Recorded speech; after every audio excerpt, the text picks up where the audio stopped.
Hello and welcome. We are talking about what everybody in the wrestling world seems to be talking about right now, the David Arquette documentary. Yeah. So I think we should start off with the trailer first, and then we'll get into it. Yes. Legends of Wrestling, one of the biggest events of the year. 10,000 fans in attendance as Ken Anderson takes on David Arquette.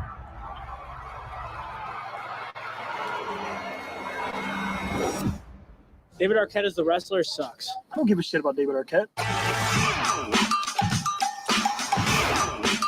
It's the biggest disgrace in professional wrestling history. David Arquette what's going on here? An untrained Hollywood actor wins most prestigious championship. His involvement in wrestling really hurt his career. 10 years of rejection. That's crazy. I want to clear my name and, through the process, honor wrestling. This ain't the movies. We don't have stunt doubles. I'd like to announce my return to professional wrestling. Should I wrestle again? What are your thoughts? Yeah.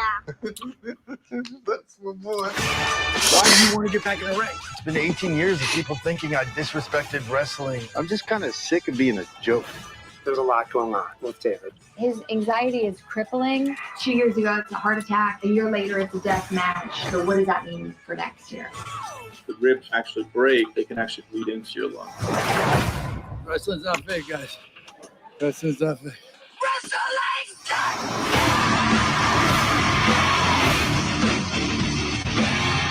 You are godlike. You are the man.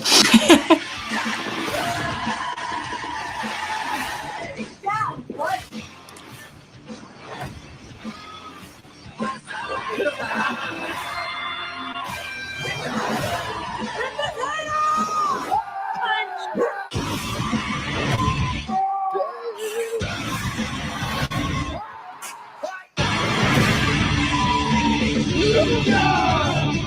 One last time, I have to really prove myself.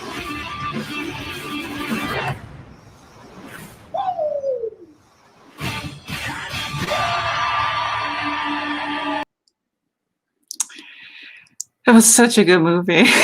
Well, documentary, like Yeah, it was insane. Like it's weird, like not to plug our Trick or Treaters podcast, but we're gonna be reviewing something that is big with David Arquette. You could put one and two together. What movie that was? oh, you can say it. You could say it. You could plug it in. Yeah, plug in Trick or Treaters. So we'll be reviewing Scream very soon. So that will be dropping. And yeah, I was telling him that watching the whole series over just recently. Yeah, he's one of my favorite parts of it.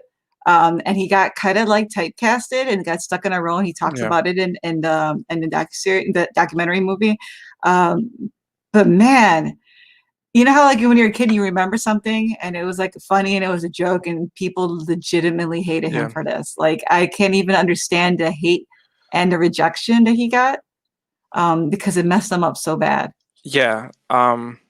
So for me, growing up, I was huge into WCW. I think I was more into WCW than I was into WWE.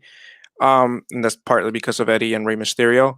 Yeah. But I love the movie Ready to Rumble. Like I don't understand the hate. Like now, like talking to some people that were older when the movie came out, they hate the movie. They hate David Arquette. They blame him for the death of wrestling. It's so serious. Yeah, like and honestly, it's sad because what I like about this documentary, and I highly recommend everybody needs to go see it.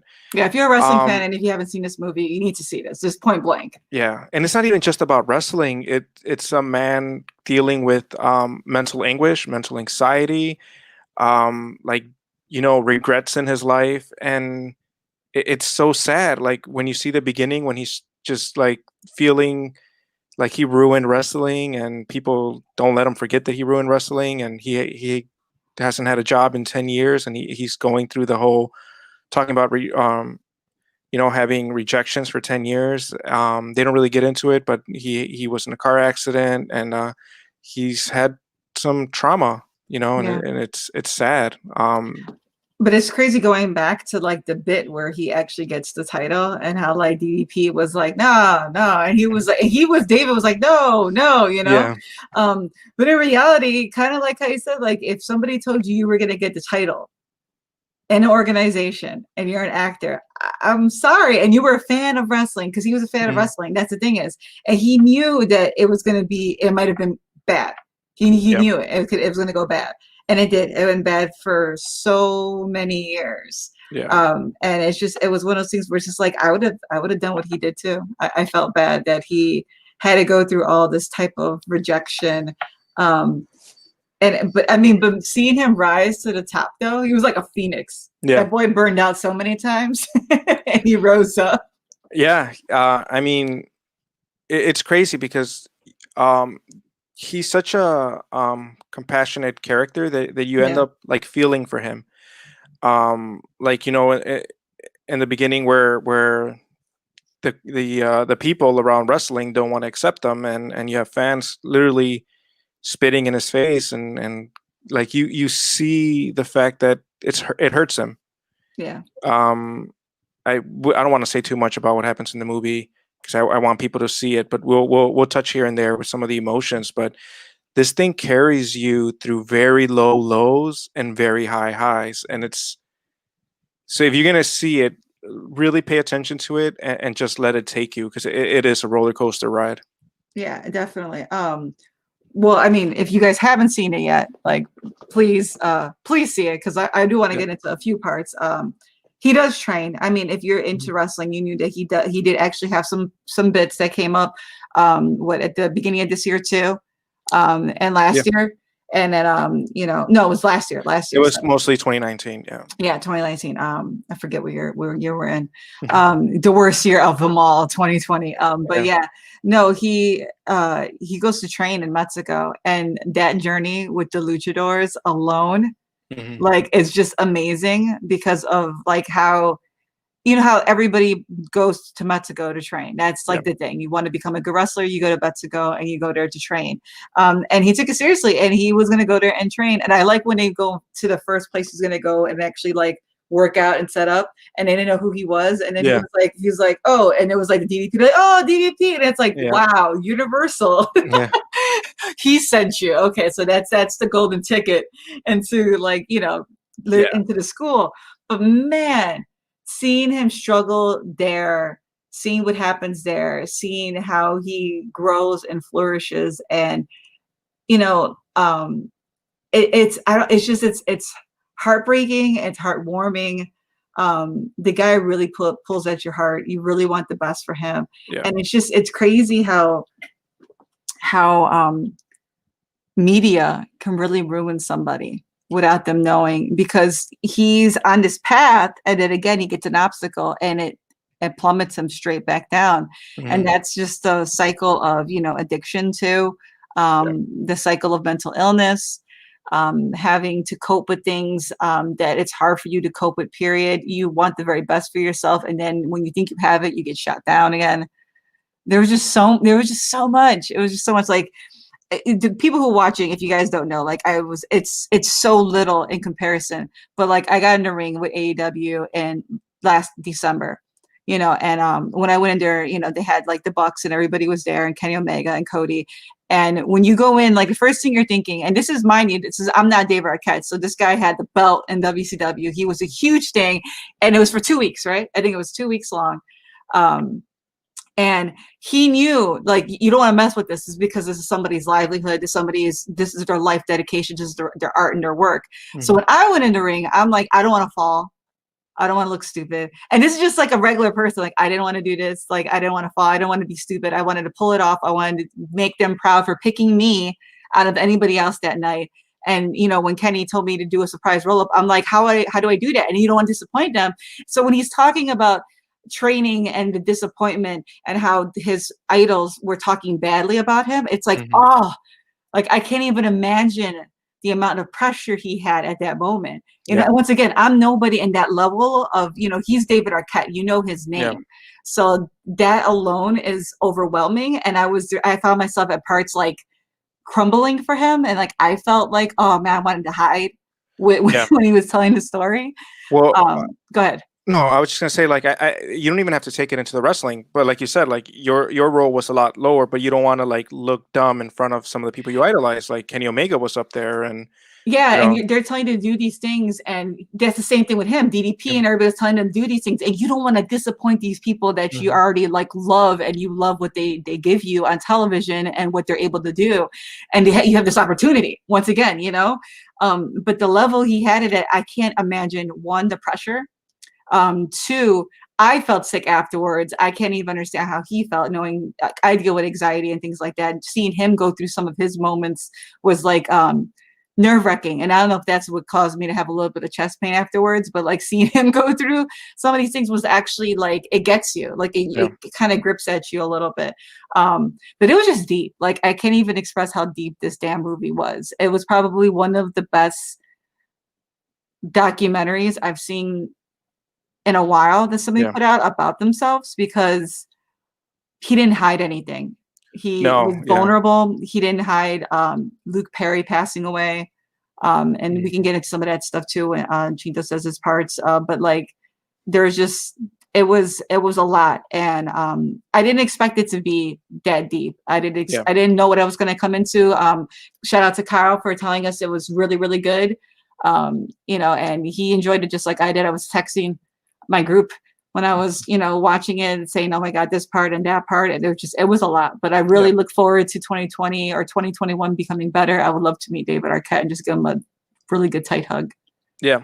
For me, the thing that I could kind of equate it to would be when I met the Hernandez brothers, Jaime Hernandez, and Mario and Gilbert, Love and Rockets. They're pretty much, if you're Mexican comic artist, like I claim to be, they are people that you idolize because they broke that barrier. They put the Latino voice in comic books, and when I met them and I showed them my portfolio, I was like, God, I don't want to look like a fool to these people. These people have dedicated their lives to making this art. So yeah, my heart was pounding, and that was just between me and them. Now imagine having to come up with a comic with them in front of millions of people, because this is the height of wrestling when millions and millions of people are tuning into the Monday Night Raws. Plus, you get the David Arquette fans that are coming in because they know him for Scream, they know him for Ready to Rumble. Man, like that amount of anxiety, I couldn't deal with it. So yeah, he ends up becoming substance abuser after a couple of failures, and you know, having to carry the weight of one of the, other than the finger of doom that Nash did to Hogan, David Arquette winning the championship is constantly being put out there as the death of WCW. Unfairly to David Arquette, because at the end of the day, it was Vince Russo's idea. And we were talking about it. Like, I think at some point, as media became a bigger thing, like movies in a certain, like that certain time frame started to become bigger than life, and actors became like, I feel like actors were a thing, but it wasn't until like, you know, Sylvester and, you know, Arnold, that those blockbusters became a thing. I think there was always going to be a time when the wrestlers started integrating, like Piper did, you know, with They Live and, you know, things like that, where they started getting into Hollywood, and I could have seen them coming back with an actor that they became friends with on set. You know, like it didn't have to be David. It could have been anybody. You know, I mean, now, go ahead. way before David Arquette, we had Mr. T. I think that was WrestleMania 2.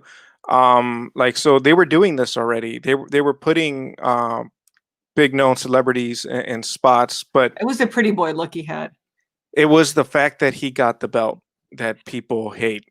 But you know what, if even at that time period, if you didn't know like things were like written, like if you like, I don't know, like that's kind of hard to say, even like in the 90s for you to think like, and this was like early, what, this is 2000 when this happened? Yeah, I believe it was 2000. Yeah, like I don't know. I'm sorry, fans out there that gave him crap. Like, you guys all thought this was like not rehearsed or not talked about. I mean, like, I know you heard voices that, you know, you like Jim Cornette and things like that, giving him shit. Like they had the reels that come out and you can hear him, everybody just, you know, and he got into a fight with one of the the tag team that he's the Nasty Boys. The Nasty Boys. Yeah, and like an actual fight. And it's one of those things where it's like you had to look at the people too, like the Mhm. people that were involved. They treated him like crap, and I think a lot of the stuff was just taken completely out of context. Even that backyard wrestling group, the way they treated him too, like they weren't even anybody to begin with too. Like you got on a documentary because of this guy, and you're trying to act a certain way. And I guess I know that they filled their part, and it all goes full circle. But if we go back to some of the dark side of the ring stuff that we also reviewed, wrestling is held to such a high standard by some of these families, some of these people that have had dedicated their life to. So yeah, I could see them feeling that David Arquette was kind of like making a mockery out of it if they didn't know the whole story, you know. But even DDP, Booker T's on his side, Ric Flair's even on his side. I mean, Ric Flair admits he's not a good wrestler, but he's a good person. And if you have legends that are telling you like, look, back off, he's cool. And then you have, like you said, these the backyard wrestlers kind of like trying to just beat the shit out of him as a way of like, no, you got to respect the wrestling business. But then you have people like Jim Cornette, which you mentioned, that shits on backyard wrestling. So it's like, I don't know. You really can't, and not even just that. What constitutes a wrestler? You go to school. Because they go to school and they learned the craft, and maybe he should have learned more. He admitted that, but no one showed him that either. You know, and then two, can you be a wrestler without being really good in the ring? Of course, we've seen hundreds of thousands of people that go through. You know what I mean? Like, and that's another heartbreaking point, you know. And it's just, I don't know. I guess maybe it goes back to kind of people just need to be nicer to one another. Yeah. And I think waiting at the end of the day, like almost like presidencies, you think of presidents a certain way until you had to dictate what they do, unless I'm not going to get into that, but unless, you know, it's current, but you usually have to wait years to see what actually impacted the economy. And so you guys should have waited. You guys really hurt a guy's career, a guy's momentum. And I'm grateful that he's still around. I'm grateful he was able to bounce back. I'm grateful for the family he had. Even his ex-wife, Courtney Cox, that we all know from Scream, has been supportive. His kids got supportive. Like I was gonna say, shout out to Coco Arquette, who in the beginning was very embarrassed of him, but then towards the middle of the film, she's so proud of him. She gets into it, starts giving the bird to RJ City, who's a wonderful heel. I don't know if he would like to be called a wonderful heel, but shout out to him. Peter Avalon for being Peter there. Avalon, my favorite librarian. You were in there. I was so shocked to see you. And it's like, you know, like, and that's the point though. Like at the end of the day, like I think if he could have gone back and maybe removed himself and thought about what do I need to do, but you're forgetting at this point he's still kind of like at his peak of his career. He was just on that cover, like they said, with all those amazing actors that go on to all these things. So he just thought, okay, this is Hollywood, this is what we're gonna do. And he didn't know, and he was young. But man, like I know if he could have told his younger self what he knows now, things would have been different. But I feel like the David Arquette we have now is more treasurable, because I think we'll remember him for something, you know, different. And I hope he gets into wrestling more. Train him to be a commentator on a different independent promotion. I would love to see him more involved. It just made me respect him a lot more. And I have a lot more love for David Arquette. Yeah, this definitely was a way for him to exercise his demons.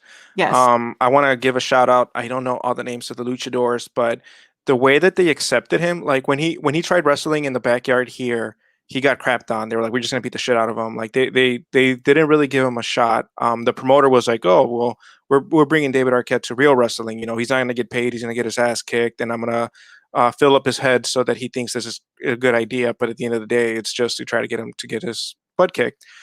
But the luchadors out there, man, like they wrestled in the street. They were giving him confidence. They were like training him. They had patience. Yeah. And then I don't know if it's spoiling it, but there's something beautiful that happens there. That's a very big sign of respect for luchadors. All right, if you haven't watched it, watch it. If you haven't, click away. Spoiler alert! Spoiler alert!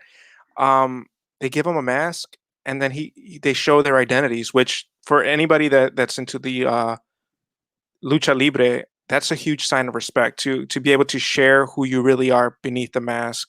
Yeah. To give your mask to him. It's kind of like they accepted him. I I mean, some of them probably knew about the bullshit of the whole thing that happened in WCW because, I mean, La Parca and Rey Mysterio were in WCW, but to them, he was just a crazy widow, like they call him, that Yeah. was just trying to earn respect. And the fact that he was able to break down his own barriers because he's kind of embarrassed in the beginning when they're doing that street lucha, which is super dangerous. But shout out to him for doing it. And then when he climbs the mountain and they just let him just yell out, you could feel that it's the frustration of decades built up on him, that pressure that he was the butt of the joke. Every time somebody brings up WCW, they're like David Arquette, and you know where they're going with it. Yeah, I love the part where he asks, 'cause when they do the street performance, and then they ask for money. He's like, "Oh, do I get a mask?" They're like, "No." Yeah, you got to earn it. You got to earn that mask, like, you know. And then like, and you could see like the moment where he like he does this ladder spot, you know, because of course there's a ladder out there, and he wiggles it real quick before he goes back out on his turn, and you knew he was gonna do a ladder spot, right? Mm-hmm. But it's on like asphalt, it's on like concrete, it's on turf, you know.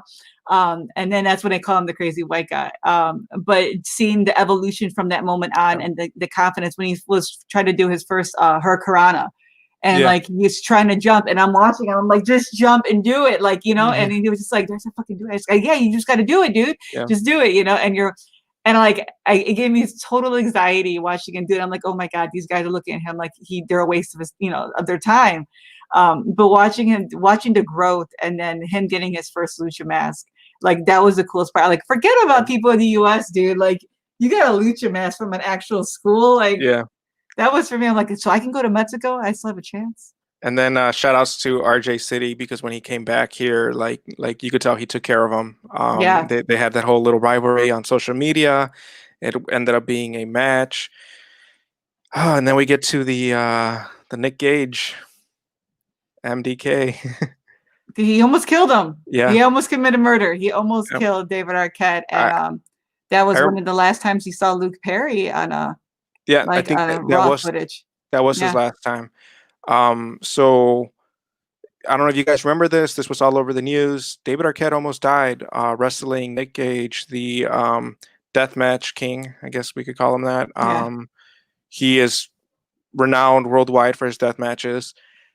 It was a nasty little accident. I think that Nick Gage still had part of a light tube on his hand when David Arquette moved. The light tube cut his neck. David Arquette walks out of the ring, but decides to go back in to finish the match. Because that's where he's at already, and like respecting the craft. He was willing to die in the ring, and bleed out. And Luke Perry comes out and notices that he's bleeding, so he right away rushes him to the hospital. We get to see a glimpse of Jungle Boy, who drives, and then Luke Perry is literally pounding on the emergency room door. And like the beautiful thing about it is that like the production, which gets me a little mad, the wrestling production that they were at, like they came out and like were monitoring, but Luke Perry's like, no, he like threw him in the car and rushed his ass with his son to go, you know, to go to the hospital. I'm just like, guys, like that was a serious spot. Like if Luke Perry wasn't there, like what? For the size of the promotion that they had there and the amount of people, they could have afforded to have a paramedic on scene. They're just cutting corners a little bit there. Especially if you're having death matches. But it was very scary. After that, he gets shitted on by news. He gets the Jim Cornette treatment. And Luke Perry passes away shortly after that. And we see him spiral back down again. Yeah, which it's hard. It's hard seeing you're in such a high because everything's going right for a moment there, and you're feeling like super excited for him.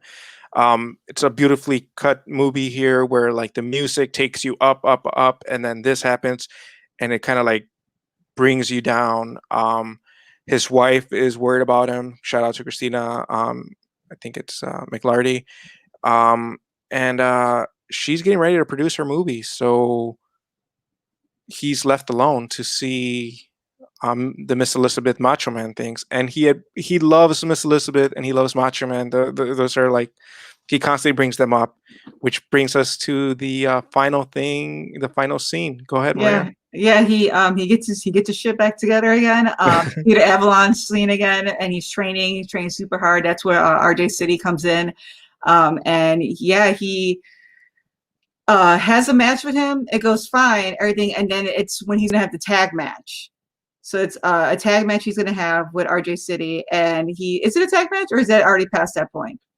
Um, I can't remember if it was a tag match, but anyways, it's one of his coming back matches, and he's waiting for his cue. He's in the hallway, just kind of like how you see some of the wrestlers in BTE, and he's doing his heads down. He's trying to get in his game, and then who comes out? His wife, dressed up in red, in a dress, looking like Miss Elizabeth, and literally like my eyes got watery because like his face of not knowing what she was doing was the most wholesome thing.